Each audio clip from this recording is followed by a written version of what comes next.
Hello, my name is Daria Garlak, and welcome to a Shuup weekly webcast. Today, I'm joined here by Shanna Cox. Shanna, hi. Hi.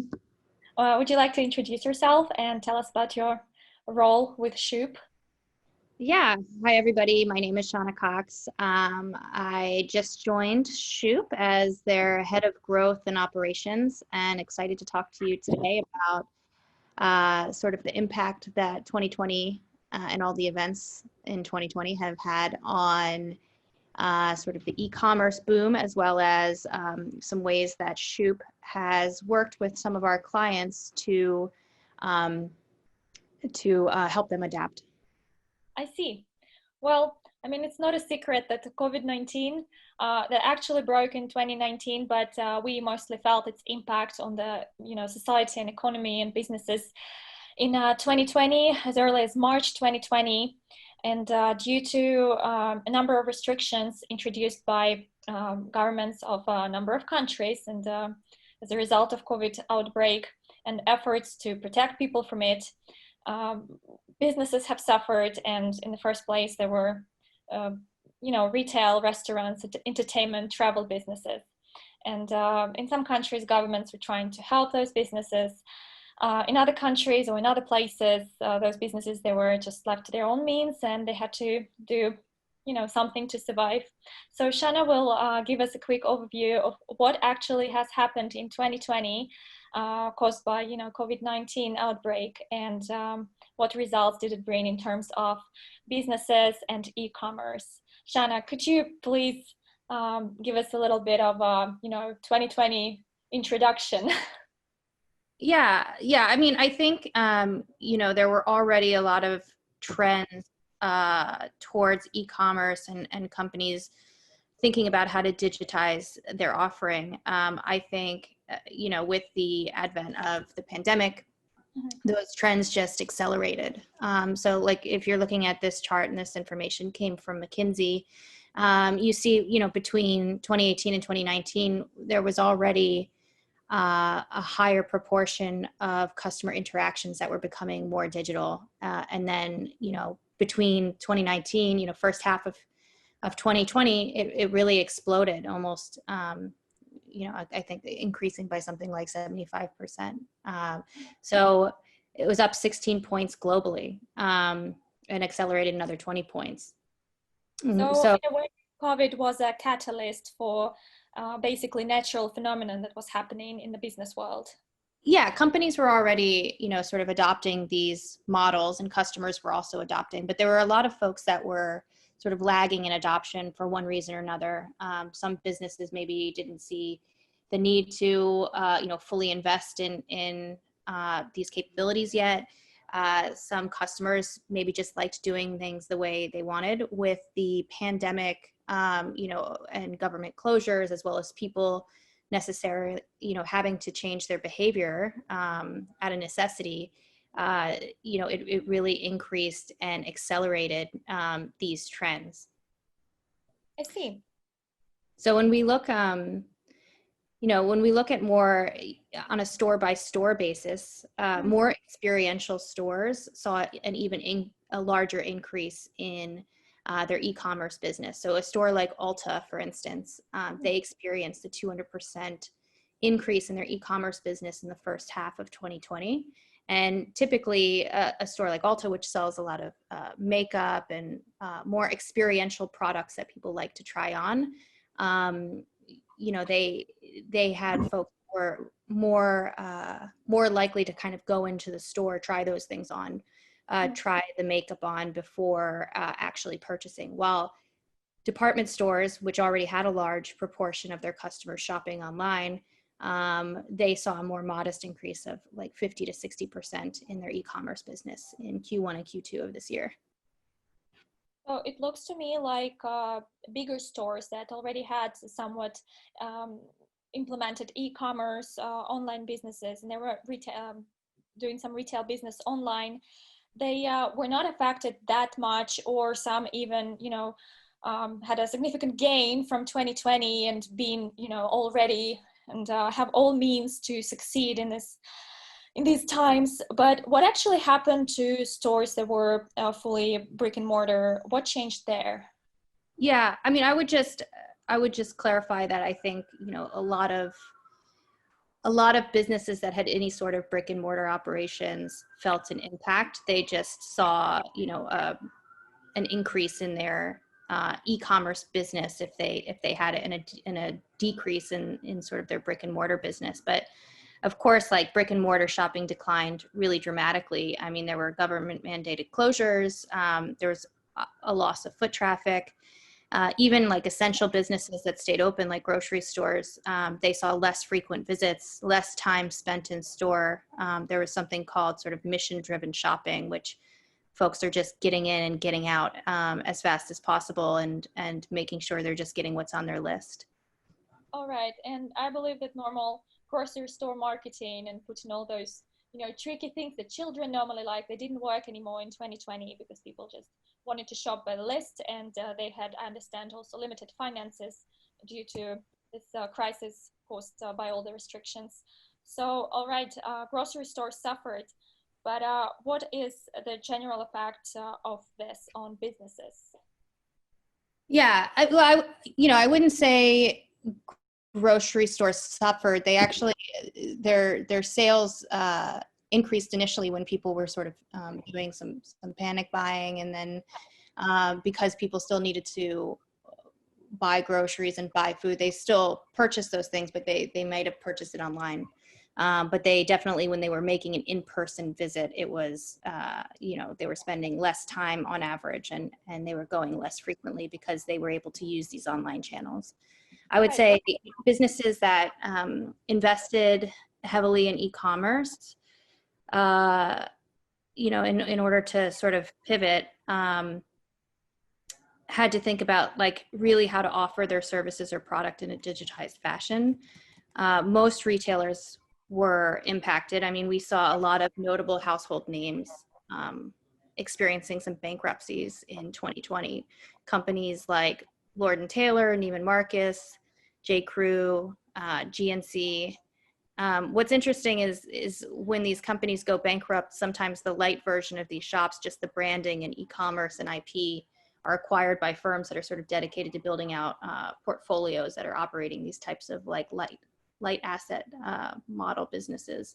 So for instance, like Pier 1 and Modell's, they were actually purchased by a company called Retail E-commerce Ventures, which is sort of dedicated to purchasing e-commerce businesses with big name brands that have sort of gone underwater recently.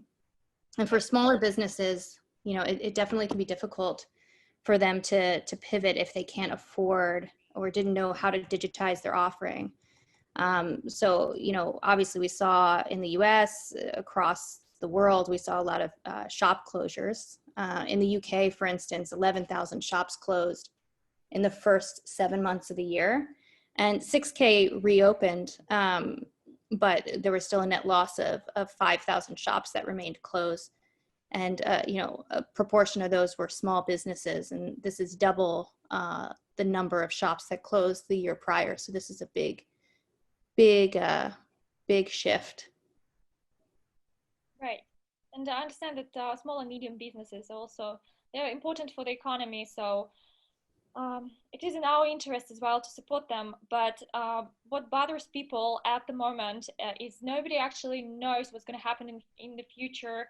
Are those things that is this the new normal?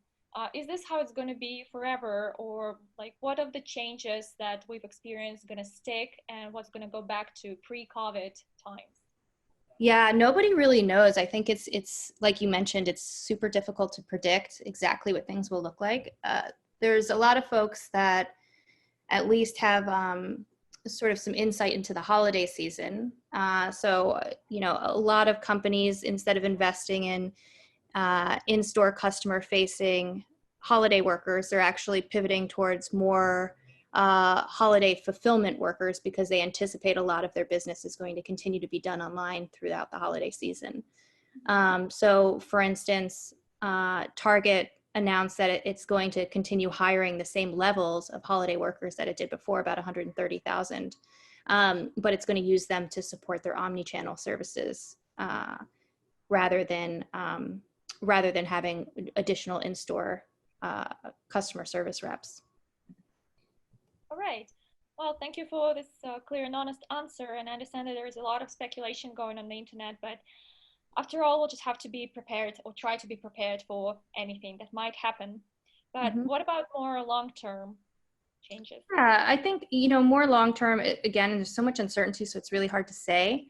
McKinsey did a poll recently of business leaders and surveyed them about what they think, whether these changes will stick or not. And 53% of them believe that a lot of these changes in customer demand for online purchases or services will stay elevated. And then a much smaller percent, about 27%, think that will decrease, go back to pre-pandemic levels. Personally, I believe, the pandemic, again, accelerated some trends that were already in place. So I think some folks are going to really like the ease of shopping online that maybe wouldn't have adopted it before, if the pandemic hadn't been a catalyst. And, some companies that have invested in putting more of their business online or digitizing services might now see sort of the opportunity of that. And so I think we're going to see at least some level of this move to e-commerce stick. But of course, I personally think like there are some customers, some folks that want to go back to their old behavior. Right. Well, I personally believe that in the future, when things go sort of back to normal, though we never know what's going to happen next, if there will be another pandemic or maybe a third wave or whatever might come. But digital will stick for sure, because you're absolutely right that there has been a tendency and a strong demand in it. But maybe the old brick and mortar, there will be this, the new old school, and people will go there out of nostalgia. But it's a nice change of pace, and also understand that the brick and mortar, not just stores, but they're the shopping malls, they're entertainment centers. So somewhat they will keep standing, and people will keep going there as long as it's safe, of course. But let's talk a little bit about Shuup, because Shuup was well positioned, and by 2020 helping retailers and small businesses build their marketplaces and potentially provide jobs, and keep this e-commerce thing going, keep the economy going. And I understand that Shuup experts were navigating the customers quite well out of these challenging situations.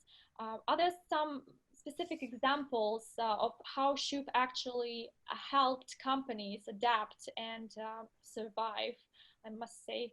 So yeah, we pulled together three interesting examples that are pretty specific to companies that had to pivot in some way due to the pandemic. So this one's super interesting. There was a company that sold personal protective equipment, and they were selling through their own e-commerce platform prior to the pandemic, and then the demand just completely ballooned, and they really struggled to keep up and be able to deliver those customers, because the solution they were using wasn't really scalable, and there was a lot of manual workarounds to get the products to their customers. And so they came to Shuup, and we helped them implement a scalable multi-vendor solution that had all the sort of administrative bells and whistles that they needed in order to stay on top of things like, inventory management, order management. And it really helped them be able to deliver more efficiently to their customers. Yeah, well, this is what people really, really need in 2020. So good thinking there, Shuup. Yeah, and this is another really interesting example. So, the issue was, obviously we all know that a lot of restaurants closed. There was a strain on restaurants as a result of the pandemic. And restaurants had to really do this like balancing calculus between keeping their staff and customers safe, and also, kind of offering up a good customer experience and staying afloat. So this company was a startup, and they saw that the restaurants had to do this balancing act, and they actually contracted with the Canadian government to create a marketplace where and Shuup helped them create a marketplace where they would actually have ordering capability that was powered through QR codes in the marketplace, where folks could go to the restaurant, sit down at a table, order through the QR code that goes through Shuup, and it would kind of tell them the exact table that they were sitting at, and that way it limited the number of sort of contacts that needed to be made between restaurant staff and customers, and the duration of contact. And so, it was a much healthier way to do things, given sort of the dynamics of the pandemic and some of the changes in behavior we have had to make. Mm-hmm. So people managed to still keep their dining rituals and, dining out, but make it safer through this platform that Shuup built. Yeah, it was a really interesting case of being flexible and innovative in the way of thinking how to deliver this service that we're all used to having be very personal and in person. How we can sort of pivot to a way to do that more safely.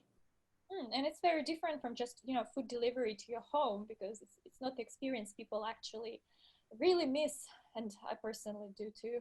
In these unstable times. But let's move on to the third example. This one is interesting too.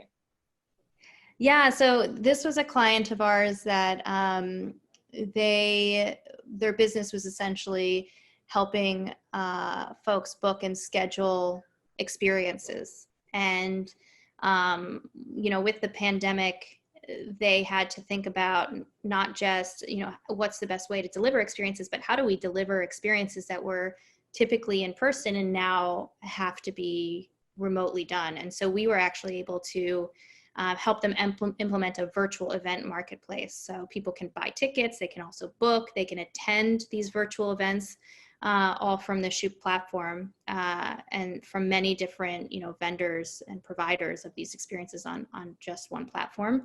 And so you can imagine a thing like a cooking class, for instance.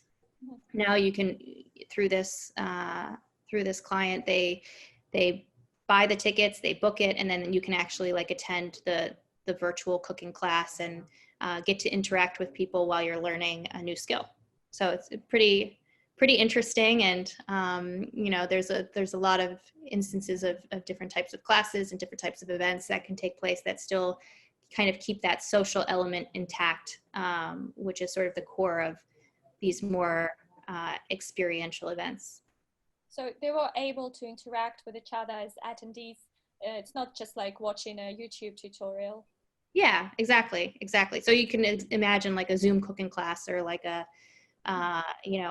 Zoom learn how to play the piano, and have some people actually interacting and seeing how other folks are doing it, and meeting people just remotely and safely. Oh, sounds very fun. But from the examples that you've explained to us, I see that Shuup doesn't only work with physical products, but also with lots of services and booking platforms. So it's not limited to just one type of marketplace, but it's just, you're only limited by your imagination, I guess. Yeah. Building it. Well, that was very educational and honestly a lot of fun, and even some insights into the future, which we all really need, because as I said, we just got to be prepared for anything, but it's nice to listen to an expert who actually analyzed these things and made suggestions. So does anybody have any questions for us? Shanna will be happy to answer them. You're right. Yeah, you are, Shanna, right? Yes, I'm happy. Okay. All right. Okay. Well, before we have any questions, I would like to emphasize that if you're watching this as a recording, you still can email us at contact@shuup.com, or even just leave a comment on YouTube. with your question, or maybe you would like to share your experience. Maybe there is a specific business that survived through e-commerce platform. And I see that we have a question. Oh, great. I'm gonna answer it live. So Simon is asking, how quickly can companies typically launch? Yeah, Simon, I think it really depends on how much customization needs to be done and sort of what the bells and whistles you want to build into the platform are. I think typical launches probably range around the 3-week mark, but we can get you connected with somebody in sales who can work with you to figure out exactly how long a launch would be for your situation. We have more out of the box options that can launch much quicker, and we have for folks that want to do much more customization and have a lot more control around both the sort of like back end and front end. That could obviously take a little bit longer because we staff that with some developers to help make that happen and make their vision come alive. Great answer. I wanted to add about that, more customization you want, the longer it will take. But basically, I think if you go with, just a basic thing in your goal is just to launch as quickly as possible. I think, a week or two with very minimum adjustments is something that you could discuss, the timetable you could discuss. But of course, there's also a lot of learning about the marketplace. So if you'd like a more detailed answer, you probably would like to book a call with somebody from our sales team, and they will be able to give you, specifications of the project and more detailed timetable on your specific needs. And Simon is actually asking another question. When migrating a physical store to digital, what elements are critical path that take the longest? I think, I think it really depends because we work with customers and make sure that, we're making their particular vision come alive. It can really change depending on what they see as the most important part of that vision. So what I would love to do, Simon, is if you want to shoot over your email address to contact@shuup.com, or you can send it to me, shanna.cox@shuup.com. I can get you in touch with somebody to kind of go through all of these questions and answer them for you, and even maybe do some consultation or scoping call and show you more about the solution. Right, but our experts actually are prepared to migrate any kind of physical store to digital form. So they will actually be able to provide you with a solution that is, the fastest, and whatever problems you might have or whatever challenges you think you're experiencing, they do have answers for that, because they already they have the the payment solutions already incorporated in all the platforms, so they can suggest which one is best for you. They have shipping methods ready to go for you. They have everything. And Wes Garlock is an expert on taxation in all countries, as we figured from the last webcast, and he will definitely be able to counsel you on how to set taxation on your platform. So I don't think there is a critical path to speak of. There is nothing that our experts will be mortified with and say, this is the hardest part. I guess the main thing is the customers also have to understand that they're also putting a lot of work there. They will have to explain their ideas in a very clear way, and actually we're preparing like a questionnaire or checklist for that as well, so it makes it a little bit easier. You can just follow that and understand what you want, and then communicate in a clearer way with our experts. And on the other hand, you'll have to be ready to also do a lot of homework, because you have to understand that you'll need vendors for your marketplace, and you'll need them right away, I guess. And you probably want to start looking for them before you have the marketplace. And you have to have a very clear expectations and communicate them to the team clearly. And then this way you can avoid any kind of challenges. I hope that was something that clarified it a little bit. Thank you, Daria. Cool. Well, I think yeah, hopefully that was helpful for everyone. Thank you so much for the questions. I really appreciate it, and I look forward to hearing from you. Alrighty, thank you so much for joining us. That was so interesting, Shanna, and I can't wait to have you one more time in this webcast talking about more things, because I love talking to you, and I'd love to hear more insights on businesses and e-commerce development and you know, the realities of it all. But thank you, and we'll hear with all of you next week, and you can watch this as a recording already tomorrow on YouTube. Our YouTube channel is Shuup Inc.